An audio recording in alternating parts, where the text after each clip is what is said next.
ஒரு மனுஷனுக்கு கஷ்டம் வரலாம், இந்த அளவுக்குலாம் வரக்கூடாது. அது என்ன அப்படின்னா 2023 பிளான் பண்ண ஒரு கார் வாங்கணும் அப்படின்னு 2025 அதை நினைவாக்கிட்டோம், வாங்கிட்டோம். கிட்டத்தட்ட 2 மந்த் வந்து வெயிட்டிங்கில் இருந்துச்சு. ஏன்னா ஜப்பான்லேருந்து அந்த காரை இங்கே வந்து இம்போர்ட் பண்ணுறதுக்கு.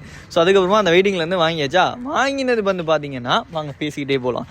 ஸோ வாங்கினது பார்த்தீங்க அப்படின்னா கிட்டத்தட்ட 2 மந்த் வெயிட்டிங் அப்புறமா வாங்கி டிசம்பரில் வந்து கார் அரைவ் ஆச்சு. ஸோ டிசம்பரில் கார் வந்ததுக்கு பிறகு பார்த்தோம் அப்படின்னா அதோட அந்த சோதனை நிற்கலை. டிசம்பரில் வந்ததுனால எல்லாரும் சொன்னாங்க 2026 ரிஜிஸ்ட்ரேஷன் வேணும் அப்படின்னா இன்னும் ஒரு 10 நாள் வெயிட் பண்ணுங்கள். ஸோ ரிஜிஸ்ட்ரேஷன் வந்து 26 எடுத்துடலாம் அப்படின்னாங்க. சரி, அப்போ வெயிட் பண்ணி ரிஜிஸ்ட்ரேஷனை போட்டாச்சு. அது ஒரு 1 வீக் ப்ரொசஸ் ஆச்சு.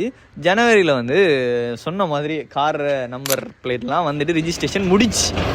ஆனால் ஹைலைட் என்ன அப்படின்னா கார் நம்பர் பிளேட் கிடச்சி செகண்ட் டேயும் இல்லை, நெக்ஸ்ட் டே வந்து நான் வந்து இந்தியா போயிட்டேன். இந்தியாவில் 2 வீக்ஸ் கிட்டத்தட்ட 15 நாளைக்கு அப்புறமா இப்போ தான் நம்ம எடுத்த காரை திருப்பி ஒரு தடவை பார்க்க வந்திருக்கேன்.